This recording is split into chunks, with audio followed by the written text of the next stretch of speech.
these are the places that we need help with in terms of communicating all these benefits that we pour our heart and souls into to make them successful for our employees. Don't conduct your analysis in isolation, because data is so incredibly powerful. Not defending just the tribe, but defending the organization. Those creative people that you really want to keep empowered, keep excited, keep motivated, keep thinking. A good experience pays dividends down the line. Stereotypes tend to break down in proximity. Welcome to We're Only Human, a podcast about human resources, business, technology, and the workplace. My name is Ben Eubanks, your host, and I'm so glad you're here.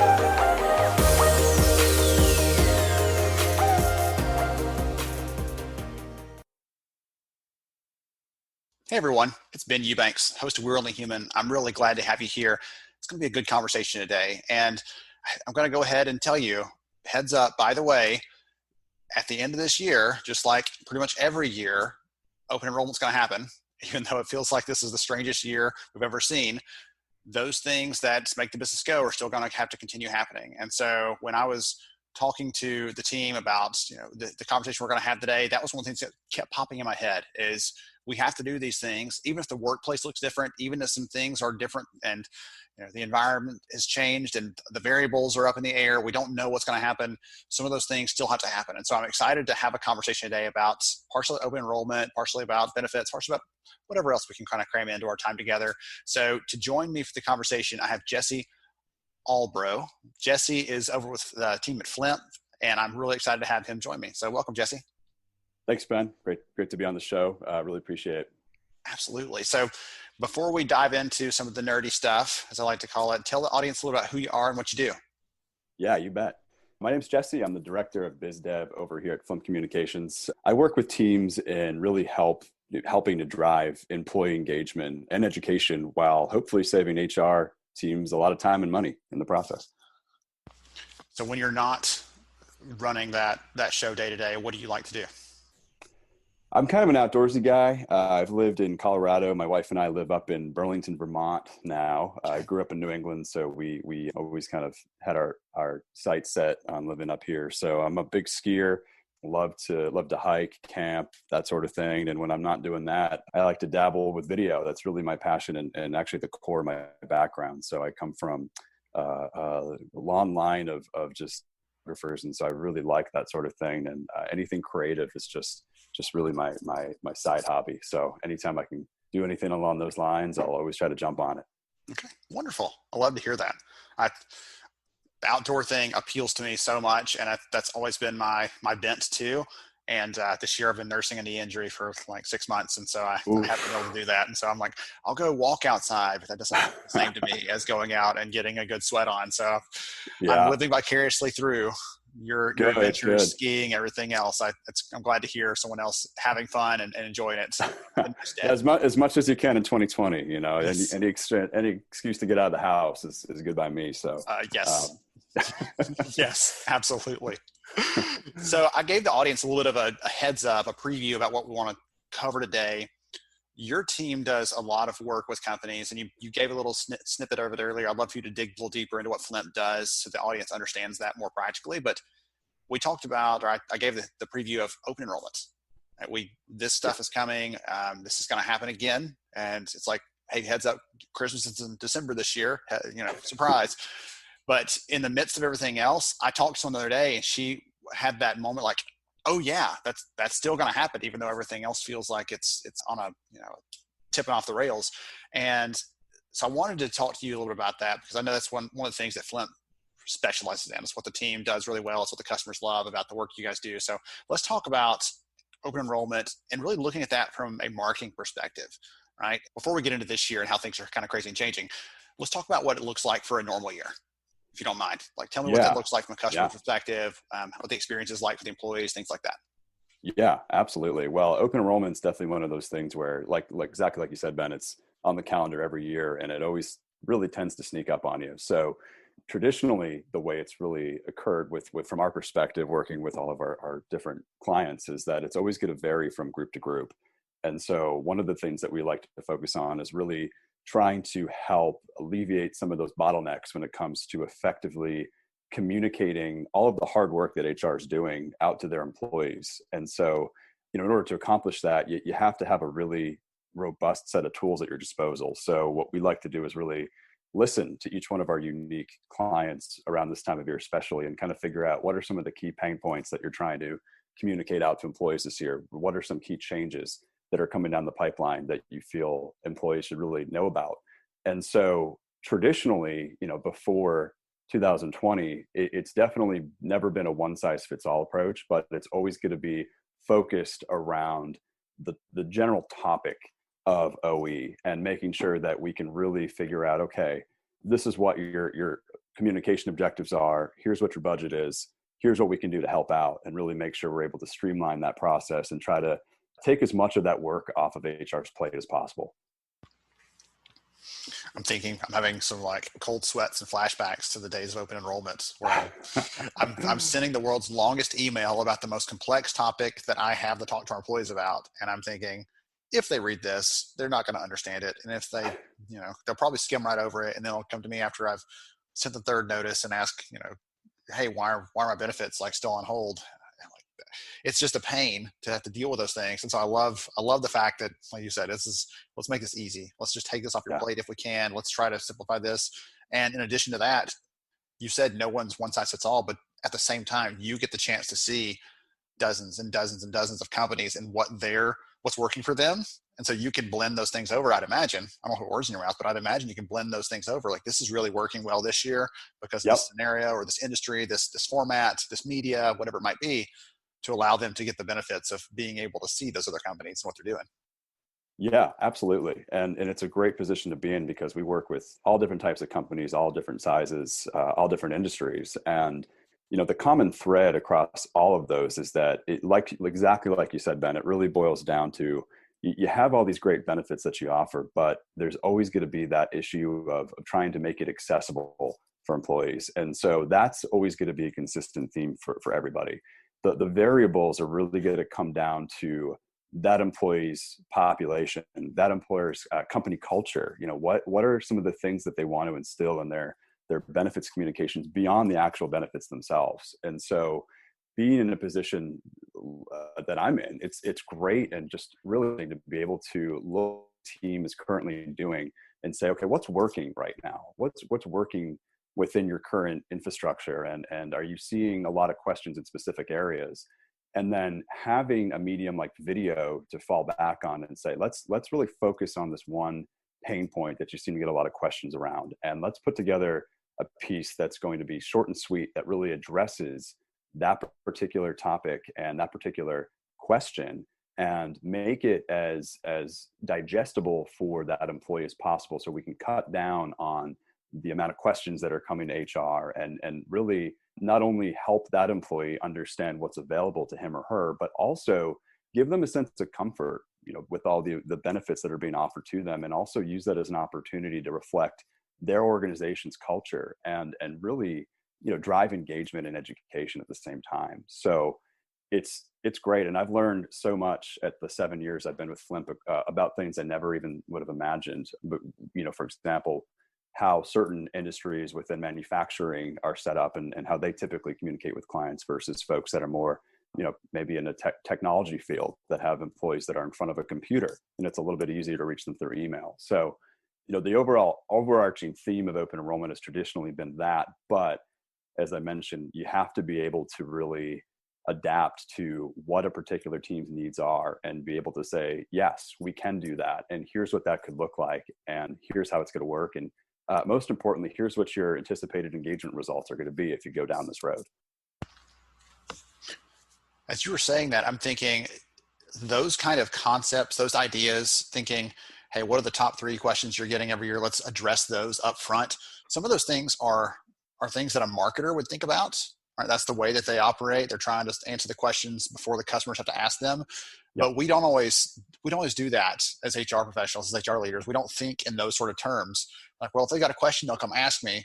But every time someone asks you a question, that takes you away from being able to do something that might lead to you've got other things on your plate, obviously, as an HR leader. But that pulls you away, and you might answer that question once for one person, and then the next day answer it for someone else, and the next day answer it for someone else, and it just over and over and over again. So I love the idea of creating something that's scalable. Everyone can see it. You said connecting the culture into that, showing a little bit about our personality as a company and what we believe, and letting that filter through. So it's not just this is an HSA and this is how your health savings account works. Like, oh gosh, that can be painful, but to weave those things in about your culture and who you are. I love that as the approach. And one more thing I said it earlier, and you could tell when you heard that, the kind of company I worked for, because we had people working in an office, they're getting emails. But it's easy for me to forget because I've not worked in the manufacturing environment. There are some places where people don't have emails at all, or they have them that they don't use because they're technicians out in the field, or they're working on a shop floor, and you have to figure out other ways to communicate with them that really connect with them on a deeper level. So there's so many good things there in that one answer you dropped. I just love that. Great. Yeah. And I think you really hit the nail on the head when you mentioned marketing. I mean, it really comes down to two things, and it's content and it's distribution, engagement, and tracking. So you really have the need for that content, that material that's going to answer those questions, get people excited, get them engaged, get them involved. But the second piece of that puzzle is going to be on the distribution side of things. How do you then take that content and reach those employees that are out in the field, or maybe in a manufacturing environment, or in places that you're not typically going to be able to historically communicate digitally with them. And so what our focus on is really, okay, what are some things that you want to be able to really communicate effectively to your employees? What's your wish list? And so that's a question I always like to ask folks is, what are the pain points? Let's figure out a way to distill those pain points down into some really short, succinct, engaging videos, typically, and messages. And then where are your employees? What is their day-to-day like? How do we reach them? And on that front, email has traditionally been the way that most people think of digital communications, but it's really important to be able to weave in text messaging if possible. If you're able to text your employees, that's something that we're seeing more and more of these days. It's becoming kind of an expected form of communication. And then we can get really creative and do things like QR codes. So we work with a lot of folks in manufacturing as well as hospitality, a lot of large national chains that have thousands of restaurants throughout the country. And so the challenge there is you have part-time employees, you have full-time employees, you have management. How do you get them to engage and understand what's available to them? And so we might say, on the bulletin board, do a print flyer, and we can generate a QR code for you, put that on there. And so from the accessibility perspective of it, it's really, really important to be able to have that multi-channel approach where you can send it out as many different ways as you'd like, as many different times as you'd like. So that's always going to be the consistent scenario as well, is being able to say, we'll send it out, the content out, as many different times, as many different ways as needed. And based on that, we typically will see very high engagement rates averaging over 76%. So we're happy to say that it works. I have what seems like an elementary nuts and bolts kind of question, but you said short video. Can you define short? Is that 30 seconds? 2 minutes or less. Okay, 2 minutes or less. Yeah. That's where the engagement is. Going beyond that, and you see the drop off, I would imagine. Yeah. So it's also important to be able to track and measure all of this information you're sending out. And so we've done several case studies over the past 7+ years. And so what we've really found is that it's important to present information in an on-demand format where you can let the employee choose what he or she wants to learn about at that moment. And so the short form explainer video is just the perfect medium for that, where you can say, here's a list of topics. You can learn about any of these at your own pace. And to answer your question, Ben, that 2-minute mark is ideal. Sometimes they might go a little over, sometimes they might be a little bit less, and that's fine. But that's what I tell my clients is if you're looking to really see watch to completion rates in the 90+% range, you want to do it about 2 minutes. Okay, I knew that was something you probably have at your fingertips there, and we're talking about this idea of thinking more like marketers, and that's one of the things that I know is hard to do. I mean, I'm thinking about some of the concepts, some of the ideas, some of the terms that we try to get across in the normal open enrollment, especially if we're making a change or there's some new requirement around the benefits. there's not a lot of benefits that are easy to explain in that little bit of time, right? So you've got to be to the point. You've got to be really careful about what you put in there. And I think that's one of the important pieces of approaching this like a marketer. You don't jump in with all the details and say, let me lay all this on you. You know, the new statute XYZ, like your people need to know, here's the essentials, here's the headline, right? I can just lead them right to those things. So okay. Yeah. And the way I think of it too, and explain it sometimes to folks, is it's like almost like a funnel where, you know, you have that entry point, and when that's where you want to get the main message across. So using open enrollment as an example, you often want to have a 2-minute or roughly 2-minute video that announces OE, tells the employee, here's the absolute need to know information. These are the dates. These are the key changes. And then surround that information with the deeper dive information and let the employee then decide what they want to learn about at that moment. So one of the things that we really have always stressed is that digital communications has the advantage of being accessible throughout not only open enrollment, but the year as well. So what we'll usually see is you'll send out an open enrollment push. We call them tracked digital postcards. And those are going to be that microsite that's going to go out to somebody. It could be through email, text message, QR code, et cetera. And a lot of times you'll have a 2-minute open enrollment video on there that lets that employee know, here's the deal. Here's what's happening. Here's what you need to do. But then here's access to all of the other information that you could ever want. And what folks will do is they'll often open that up, could be on their smartphone, their tablet, their computer, wherever. They'll watch that first video and have a good understanding of what next steps are. But then now that that's open on their phone, their computer, they can then take that home, share it with their spouse, their dependent, their family, and go back and revisit things and understand, okay, you know, what was the changes to the PTO policy this year? Boom, here it is. Here's a little video or section of a video that explains that. And so that's something that is also really important, is it's not ever going to be a one and done communication. The push is essential to get the initial engagement, but after you have that, you also need the pull. So just like marketing, I mean, it is very similar, and there's a lot of parallels between effective open enrollment communications and marketing. You said spouse a second ago, and I'm thinking back when my wife, so the last time my family personally had insurance through an employer, it was through my wife's employer. And every time she'd get something, she said, you know, they said something and it sounds like Charlie Brown teacher, wah, wah, wah, wah, wah, wah. And she said, here's the packet, you figure it out because you're the benefits guy. It's silly. It's funny. Right? We laugh about it because, you know, it's true, but that's the reality for a lot of people, is that I can tell you, hey, you can have a meeting at work to hear all about this, come down to the office. But there are people that are like, hey, my spouse is the person that handles these things. Like, let's make sure that it makes us accessible to them, not just accessible to me where I can get there, but accessible to the people that help me make these decisions and that need to weigh in on this and those kind of things. So that was one of the things I thought of when you said that. Was my wife was like, please don't ever, you know, nothing can ever happen to you because I'll never know what to do with this benefit stuff, basically. Right. It becomes a ping pong match where, you know, you deal with it. No, you deal with it. You figure it out. How you figure it out. And yeah, it's something that happens all the time. And I hear it every day. It's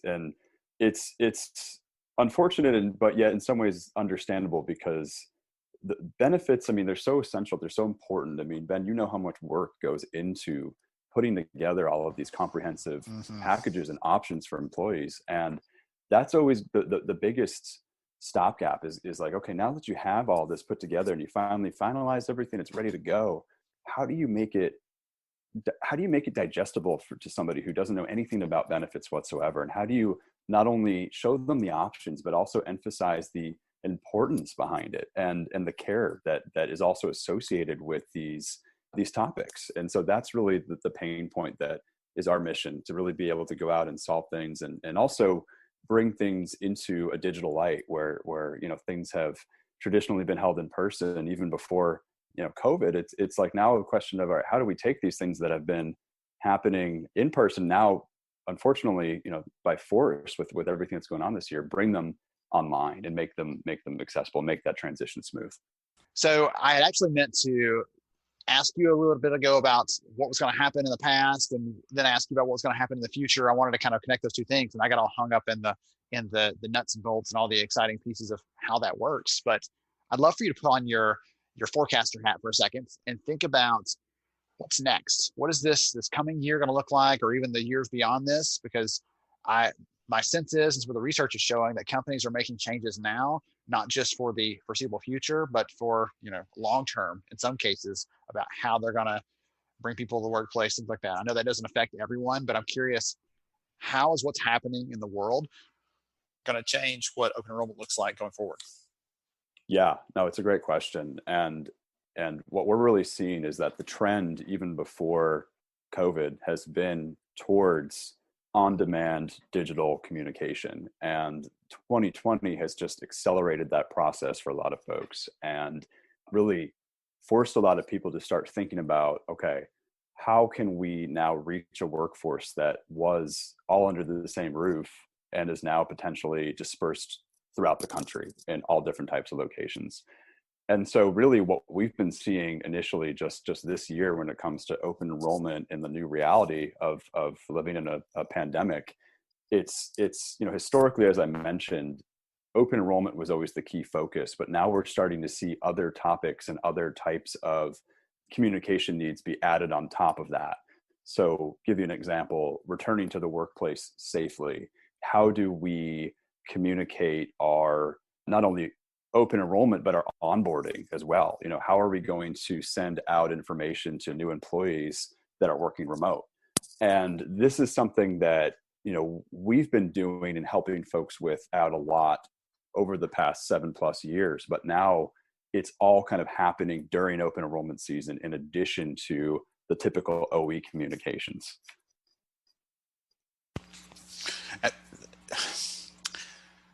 I feel like this year has been the year for a lot of companies to get serious about communications overall. And I don't know if you've seen that from your perspective, but because you have that lens across a lot of your customers, but it feels like, just watching from the outside in, from my perch here, companies have really gone deep into trying to over communicate, trying to share everything they can, because sometimes it feels like week to week, even the truth is changing or it's evolving. What we need to be doing is shifting. And because of that, they're having to be more targeted and more intent about their communication to their people. And it was my guess is that that kind of thing is going to bleed over into just how they're communicating to whether it's benefits or whether it's other new policies, it's new changes, things like that. I think that sort of, in a good way, that's one of the good outcomes of this, is companies are actually really communicating with their people for the first time in a solid way that they have a plan behind it. Yeah, and that is definitely a silver lining of this whole situation, is that folks are now looking to do it not only to make their internal processes easier, but also make it easier for the employees. That's really what this is all about, is making all this information that you get as an employee of a company, just translating into a language that people can understand, but also letting them know when and where to access things. And so this year, that's exactly right. And what we're seeing is that with the need to now have to do everything online, in-person meetings are happening less and less. And again, this was even the trend before 2020, where folks are looking to save cost and time and money by either supplementing or, in a lot of cases, completely replacing the in-person meetings and the travel. And so with the situation that's happening, that's something that we're seeing even more of, where people are looking to not just go beyond open enrollment. Okay, that's important, but what about all the other benefits, the voluntary products that we offer? Also, how do we help employees choose the right healthcare plan once they've actually learned about them? And so that's where a decision support tool can be really helpful, which we do help a lot of folks out as well. We have 2 decision support tools, one for voluntary, one for voluntary supplemental. So it all goes back to that flexible approach where, we have this toolbox at our disposal as Flimp, where we like to say, okay, what are the pain points? And as you probably can imagine, people are always happy to let you know, these are the things that we're struggling with. These are the places that we need help with in terms of communicating all these benefits that we pour our heart and souls into to make them successful for our employees. And we can say, no problem, this is what we're going to do. We're going to do a push communication around this, and then with the decision support tool, maybe we'll add that as well. If you have a new, let's say, high deductible health plan that you're rolling out for this year, and you want to let people understand how that works, and maybe increase some enrollment numbers around that, just based off of your employee demographic. So the word that I say constantly when I speak with my clients on a day-to-day basis is flexibility. And we need to really be able to, the first and foremost, listen to what teams need, and then be able to meet those needs with really affordable yet effective solutions. So let's talk about you. You've listened to the podcast before. One of the things I'd love to do is to give people who are listening some ideas, some practical tips, things like that. Because we've talked about some really amazing things today. I've got some good notes over here from the conversation, but I'd love to know do you have any stories or examples, case studies, something that some of your customers are doing that's working well for them that someone else can say, oh, that's a great idea. I can leverage that idea. Anything like that you'd be willing to share? Yeah, absolutely. One of the recent success stories that comes to mind, we had a group that came to us that was undergoing major benefit carrier changes across the board, in addition to a rebrand. And so, they came to us, they found us on Google the old fashioned way. And they came to us and they were like in a panic, oh my gosh, I don't think you're going to be able to help us. Like, what do we do? And so, first thing I'll say is take a deep breath, look at the issues that you're facing and figure out what the main priorities are for the things that you want to communicate. And so what we ended up doing for them is we put together a year-round communication strategy where we started with open enrollment. We said, let's start small. You don't have to do everything at once necessarily. And let's figure that out first, because that's the main priority. And so we were able to take not only the new benefits information, but also their rebrand. So we looked at their new branding guidelines. We said, we'll help you with that. We'll put together some really nice pieces for you that you can then use for your benefit guides and kind of distribute that internally amongst all of your collateral.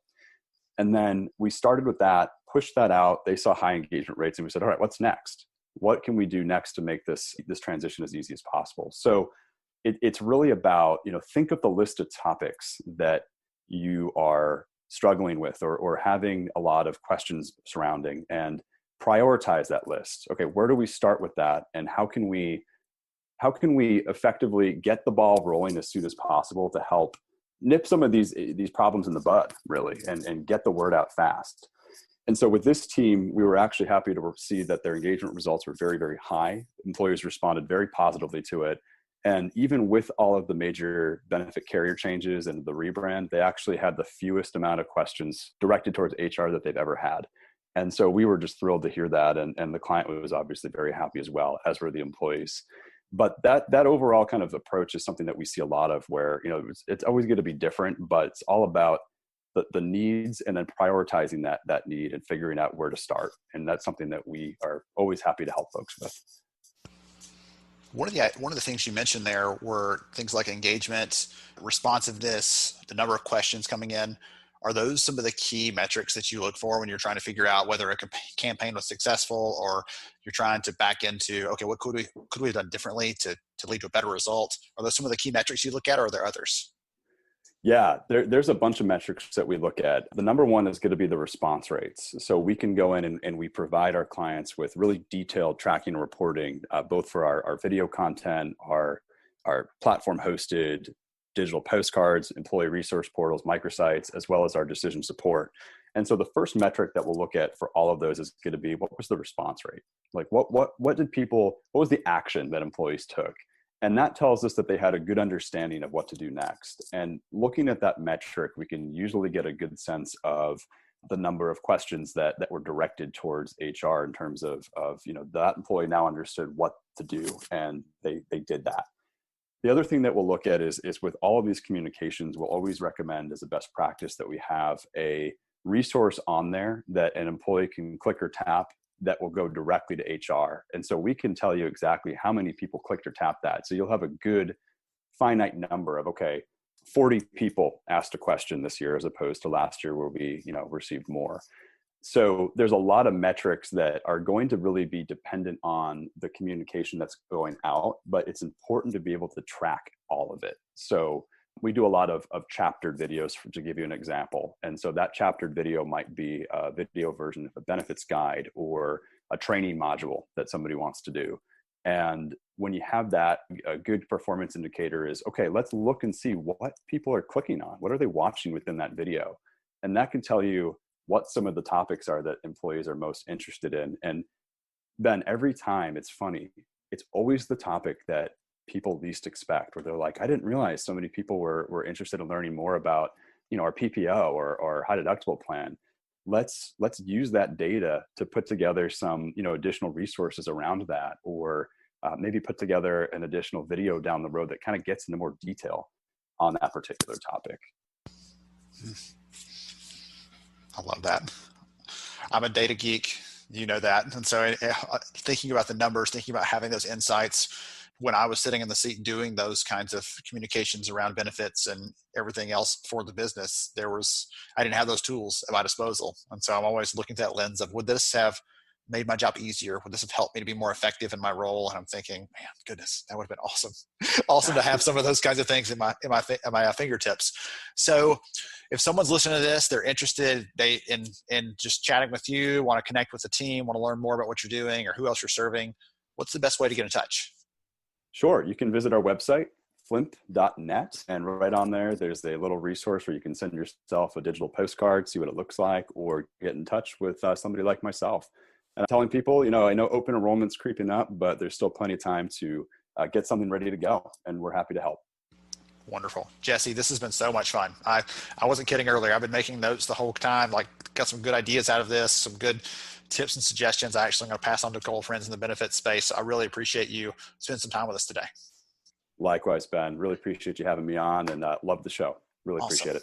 Hey, I appreciate that very much. To everybody else, I hope you enjoyed this conversation with Jesse over at Flimp. Take care, and I'll catch you next time. Thank you so much for joining me on the show today. I'm honored to have you as a listener.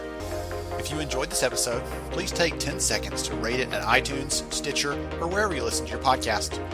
Also, if you know a friend that could benefit from today's conversation, please pass it their way. After all, a rising tide lifts all ships. To see show notes, sponsor information, and our full show archives, visit onlyhumanshow.com.